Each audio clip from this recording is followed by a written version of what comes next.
Welcome to Locked In on Lockdown. My name's Alex Elaine. I'm Jack Gerards. And as always, we're bringing you that daily source of motivation, inspiration, and actionable tips to get your mind right and your day started with a bang. So Jack, what's the topic for today?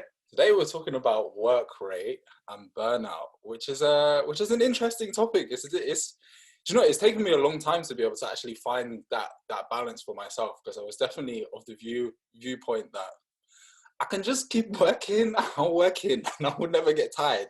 It's not true. It's not true. So we're going to explore that as a topic. But what are your initial thoughts on this, Alex? Yeah, interesting word, balance, right? Because I think even to this day, I'm still working on getting that right. I will start with the fact that it's probably no doubt I am a bit of a workaholic. What I would say is when I look at my story, right, and many of you know, is that I originally went to university studying law. I dropped out and I started in the city pursuing a career in sales. And the reason I start with that is because what I did was I made a choice early in my life to pursue my passion. And because I pursued something I'm passionate about, actually the work that I put into it has still enabled me to actually get a lot of energy and feel really energized in the work I'm doing, because I started with that choice. So I want to put that out there as almost an initial message to say, when you do something you're passionate about, it gives you much more energy. It gives you much more vigor. You feel much more excited when you wake up. So that's made a massive difference. And with that said, work rate is important because you got to have the mentality of doing more, whether it's getting up earlier or staying later, or just being smarter in the way that you work to yield better results. And one very quick story I want to share is from Chris Eubank, the boxer. And his mentality was that boxing is not about natural talent. He said it was very simple to him. He looked at all of the other fighters and he thought, well, if everyone's getting up at 6 a.m. doing a run and then doing another one at 8 p.m., if I get up at 5 a.m., do one run, do another one at midday and another one at 9 p.m., I'm simply outworking everyone else. And I'm going to be better conditioned and a more fight-ready fighter. And we saw the success he had as a world champ. So it's just an interesting way of framing it and breaking it out in a simple way. Jack. Man, Alex, you made a fantastic point that I hadn't even thought about. And I want to wheel it up real quick to address it again, because it's really important.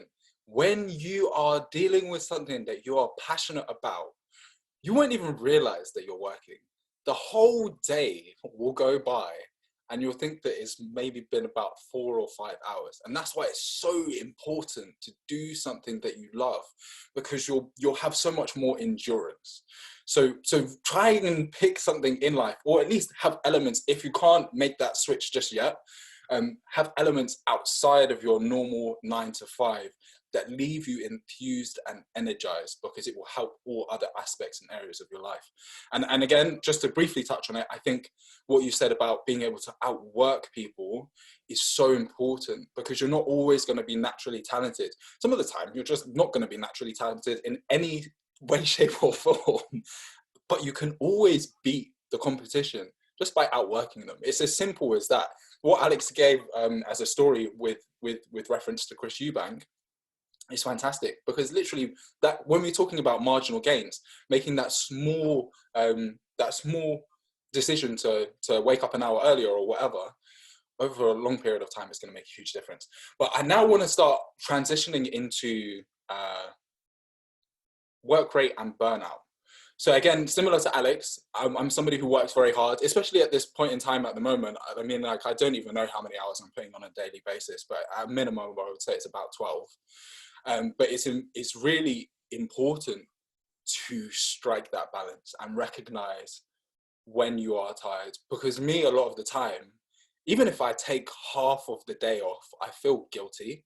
I'm like, I should be working. Especially Alex as well. Like, in the back of my head, I'm like, I know Alex is working right now. So if Alex is working, then I got to be working. Like, it's one of those things. But it's so important to give yourself the opportunity to rest. to give yourself the opportunity to relax. And I don't want people to have a perception of me or of anybody else where it's a case of, oh, you know, this person can just work and work and work and work and work and they never get tired. Guys, listen, wow, I get tired. I get, like, even us doing these recordings, we do these in the morning.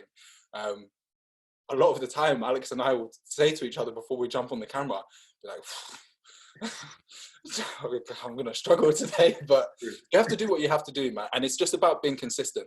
That's the most important thing, is just be consistent. Just make sure you can get yourself into a habit and into a routine where you know, okay, this is the number of hours that I can put in consistently. This is the amount of hours that I can sleep and consistently be able to show up and be able to do my best. Yeah, great points throughout. One of the points I want to pick up that you mentioned, Jack, was that people need to recognize when they get tired. And I completely agree with that. But I also think there's a pivot point from that, which is it's not just about people recognizing when they get tired. And the reason I say this is it reminds me of something that my mother drills into me all the time, which is what I tend to do is I have like a ginger and lemon tea whenever I get sick. And the problem I have is I only have it when I get sick to basically try and stop being ill, of course. But my mum always says to me, Alex, you need to have it throughout the year to try and avoid you getting sick in the first place, not as a remedial thing to stop you being sick. So how does that translate into what we're talking about? Is we don't always want to get to the point where we are exhausted and then we have a wake-up call to say, well, how do I get myself out of exhaustion? We need to have a cadence throughout the year of actually trying to strike a balance and having a daily routine that means that your day is broken up. And as I say, I can't yet say I'm the polished or the finished article on this. And this is something that I'm working on, which is being able to get up, do a meditation to start the day in the right way. But then midway through the day, especially during these times, going out for a walk, right? Forget what work you've got to get done. Forget if you're behind. Go out, get 30 minutes of exercise, of course, in this particular climate, not just going out willy-nilly, but whether it's going out or it's staying in, taking 30 minutes, an hour in the middle of the day to break it up and not waiting for the point of exhaustion, but being proactive. And as I say, this is a journey I'm on too, so I'd love to hear if anyone else has got any tips or comments or advice. Please put it in the comment section or DM us individually, because equally, I'd love to get some tips and knowledge and guidance to see what you guys are doing as well. And I think that's a really valid and interesting point, because, you know, constantly, and it's especially as you're growing, it is striking that balance between pushing your limits and then also being able to ensure that you have enough energy to continue going on. And it can be quite difficult to find that sweet spot sometimes. So I think that would be really useful for us as well, if you are able to share any of your tips with us, to just let us know what it is that you think you can do. Do you have any specific things that come to mind off the top of your heads that might be useful to people? Yeah, I think the first thing I say is that you've got to find what's right for you. I don't think there's a specific one thing that equates to balance for all of us. But I am a big fan of just the concept of getting out of the environment that you're in. That is, you know, wherever it is that you work. So if you work in your apartment or your house, try and get out of the house to take the break if you can, and get some fresh air to change the environment. If you can't get out the house and you work in one room, take the break in the other room. Don't bring the working environment wherever it is that you're traveling in the house. So that's probably the one thing that I would say, and do something that's completely disconnected to whatever your work is as well. What about you, Jack? Your key takeaway? I would just say, be attentive. Be attentive to your minds, be attentive to your body. Recognize the signs nice and early on if you are starting to get tired. And, you know, when that happens, hey, take a break, relax, and enjoy life. Have a Kit Kat. Have a couple of whatever you need. Look, guys, hope you enjoyed that. And on that note, stay locked in. See you next time. Take care.